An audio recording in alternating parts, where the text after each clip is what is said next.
Hi guys, this is B in Fat Biker Studio. It's another gadget review, and if it is your first time to tune in to my channel, please hit the subscribe button pati bell icon na rin para weekly makaka-receive kayo ng lahat ng aking gadget review, tutorial at pati mga droning.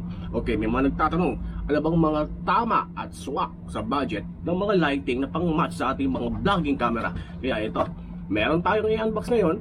And then, let's see ano maging itsura kung astig ba sa mga vlogging camera natin. Let's get it on, guys. Okay guys, ito na ang ating new gadget unboxing. But for now, this is what we call the waterproof video lighting. Okay, the brand is Andoer. Okay, again, the brand is Andoer. Available in Lazada and Shopee. Okay, Shopee, Lazada, baka naman. Okay, so sa labas ng box makikita nyo okay naman yung ano niya, kanyang box, robust naman at hindi siya yung pipitsugin na nabibili mo lang sa tiyangge. Okay, makikita nyo dito waterproof siya. Okay, kita nyo waterproof 40 meters. Okay, up to 40 meters. Okay, so ibig sabihin kung naka GoPro kayo o mga DJI Osmo action camera, so pwede siya pang pang vlogging sa dagat or kung umuulan. Okay, let's unbox na. Sa likod ay just a product overview. Okay, so let's see ano laman dito. Ay, dito pa sa ilalim sira.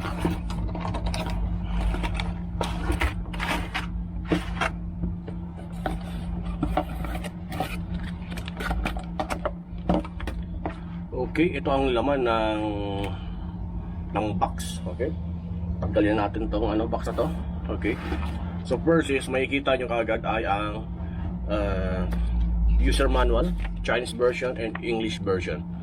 Okay, pag bibili tayo ng ng mga lightings ninyo sa mga camera ninyo, okay, mga adapter, always consider, okay, don't forget, is yung tinatawag na lumens. Okay, lumens yan yung light intensity. Kaya minsan makikita nyo napakaganda ng design ng inyong strobe or ng light light adapter para sa inyong mga vlogging camera, pero mahina yung yung ilaw. Lumens po pinag-uusapan doon. Okay, this one is a 700 lumens, so maliwalag na siya, maliwanag, very clear. Okay, and then this available in online market around 900 pesos. Okay, so sa box makikita natin ang isang adapter cable pang charge. Again, this is a rechargeable. Again, another tip, if you're going to buy any adapter light or lightings for your handheld camera, DSLR or action camera, always use, okay, as much as possible, aside from waterproof, dapat rechargeable. Okay, next is mga adapter. Okay, as you can see, okay, tabi mo natin to. May mga adapter na free na rin kasama for DSLR at sa mga GoPro. Okay, GoPro and DJI. Okay, and then of course yung panglock natin kasama rin siya dito.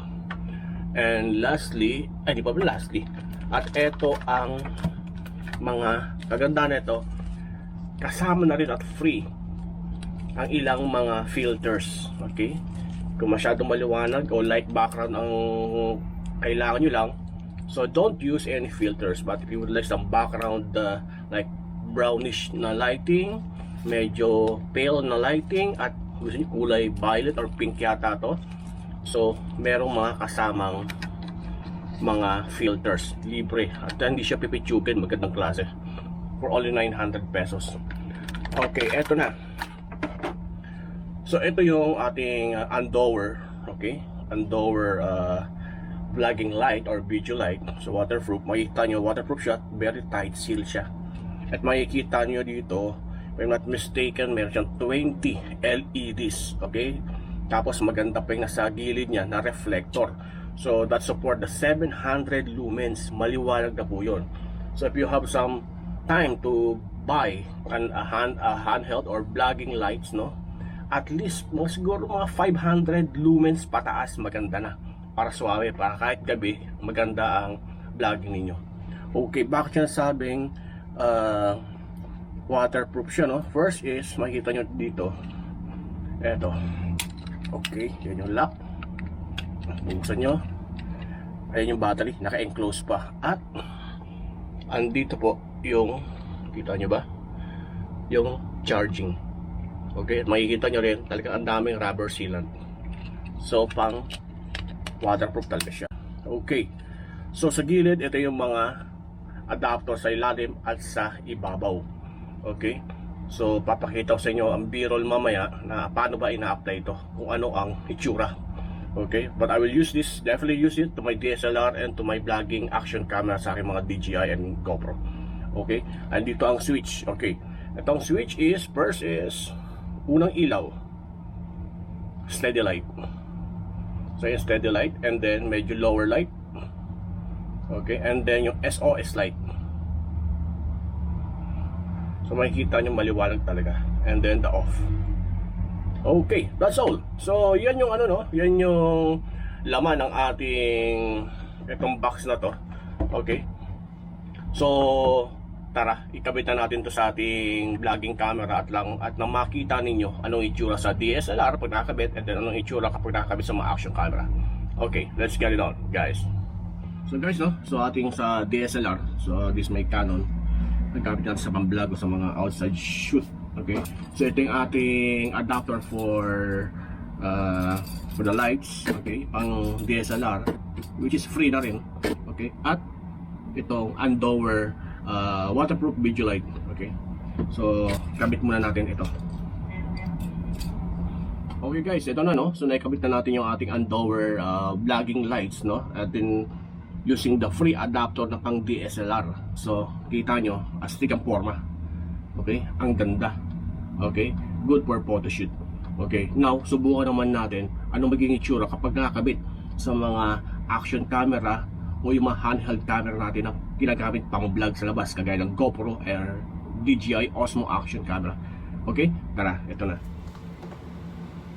So tara guys, so subukan naman natin using our DJI Osmo action camera at isalpak natin to, ano magiging itsura kapag naka-integrate siya. Okay, let's get it on, guys.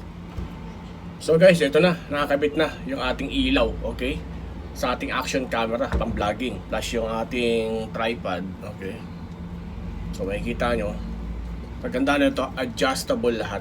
Okay, you can adjust, which is kasama na rin yung mga adapter. Okay, okay, o yan, and then astig ang forma, suabe. Okay, so you can combine, you can customize yung adapter na gagamitin nyo. Meron mong mas maikli, minsan may mga direkta. So for the purpose of the tutorial and unboxing of this gadget, so ginamit ko lahat ng adapter kaya medyo ang taas. So pwede siya pababae pa.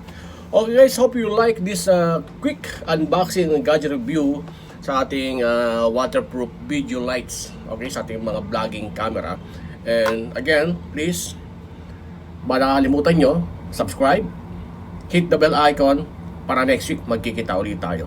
Okay, this is been Pat Studio. Thank you so much and happy weekend.